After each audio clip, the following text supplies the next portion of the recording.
Coucou les petits loups. Eh bien, la ville que vous voyez là, c'est Athènes. Nous sommes en Grèce. Et à Athènes, il y a quelque chose que je voulais visiter. C'est ça. Voilà. Ça, c'est l'acropole. Avec des temples, enfin.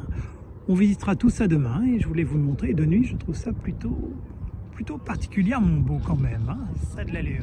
Donc voilà, je viens d'arriver à Athènes, je suis en Grèce et demain on visite l'acropole. On viendra peut-être là pour voir ce que ça donne de jour. À demain les petits loups. Et bien voilà, maintenant il fait jour, donc ça c'est l'acropole devant nous et puis et ben on va aller voir ça maintenant, on va grimper. Et bien ça les petits loups, c'est le Parthénon, le plus connu des monuments de l'acropole. Et voilà, on va commencer par lui, mais je vais en faire le tour, il y a plusieurs choses à dire. Sur l'acropole, eh bien, il y a plusieurs temples dédiés à Athéna, qui est la déesse d'Athènes, un des temples. Et puis, le plus important de tous, le Parthénon forcément, avec ses échafaudages. C'est quelque chose dont je voulais vous parler, parce que le Parthénon, ainsi que les bâtiments aux alentours, eh bien, ils sont très très vieux, ils ont 2500 ans. Ils existaient 5 siècles avant notre calendrier. Et puis il y a eu des guerres, tout simplement la pollution, et puis le Parthénon par exemple, qui au départ était un temple pour Athènes, est devenu au cours de l'histoire une église, une mosquée, un magasin pour entreposer de la poudre, et puis les guerres sont passées, l'usure. Et il y a environ 2 siècles, on a décidé de sauvegarder ces ruines, d'éviter qu'elles s'abîment encore plus.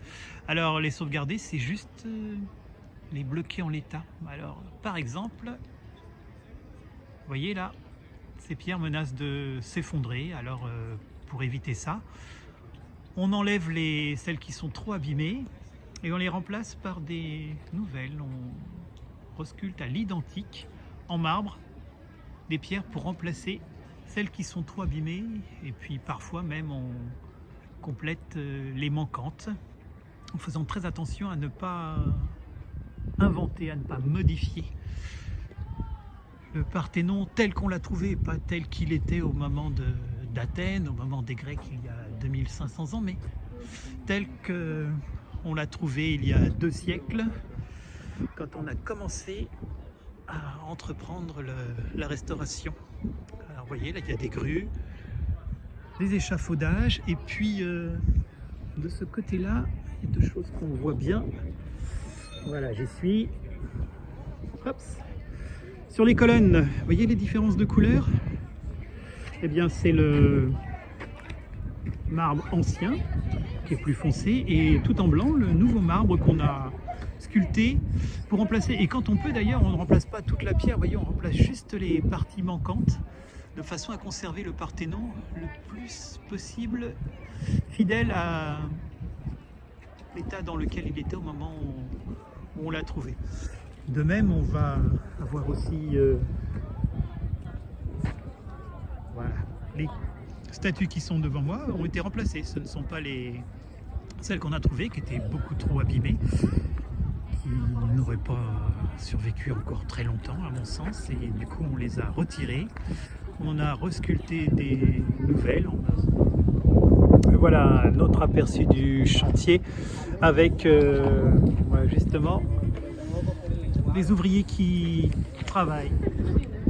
Tiens, alors une petite chose amusante, devant nous c'est le temple d'Athéna Niki. Mais Niki, ça veut dire victoire en grec, et ça a donné la marque Nike, parce que ça s'écrit exactement comme Nike. Et donc quand vous portez des Nike, ou quand quelqu'un a des Nike aujourd'hui, bah, il a un petit peu de l'acropole avec lui et d'Athéna. Donc le temple d'Athéna Niki qui a donné la marque Nike. Alors cette petite vidéo avec des gens, c'est juste pour vous donner une idée de la taille des colonnes, vous voyez. Et puis là-haut on remarque un chapiteau, cette partie-là qui est toute neuve, mais regardez, on est exactement à la hauteur de la base des colonnes. Là, vous voyez, les gens sont au pied des colonnes. Et c'était pour vous montrer. En fait, c'était énormément d'efforts pour amener ces colonnes qui sont en tronçons, hein. Ce sont des morceaux, si vous regardez bien ici. On voit bien, ce sont des tranches. Et ça prend beaucoup de temps à manipuler, donc c'était un énorme chantier. Voilà, c'était pour vous donner une idée de la taille des bâtiments. Et puis là, je me dirige vers la sortie. Voilà, à bientôt les petits loups. Bon bah alors les petits loups, je voulais pas quitter Athènes sans vous montrer que la Grèce, ce n'est pas qu'un joyeux champ de ruines. Hein. Non, la Grèce est tout à fait moderne, comme chez nous. Là au milieu il y a le sapin de Noël qui est prêt, puisque nous sommes le 1er décembre. On ne croirait pas voir le ciel. Alors la Grèce, plein de choses qui en font un pays moderne, à l'instar des nôtres. Et puis des particularités quand même. Alors je commence par celle-ci. Alors bien évidemment le ciel, les cyprès, et puis si on regarde bien là devant cet arbre-là, donc c'est un oranger. Avec des oranges, alors un oranger sous le ciel de Morlaix, c'est quelque chose qu'on ne verra jamais. Mais en Grèce, au 1er décembre, il y a des orangers. Regardez-moi. Puis autre chose d'important, ça c'est le Parlement de Grèce, parce que c'est en Grèce qu'a été inventé notre système politique, la démocratie. Alors les Grecs, ils nous ont laissé ça, et puis aussi les aventures d'Ulysse. Vous savez, l'Iliade et l'Odyssée avec la guerre de Troie.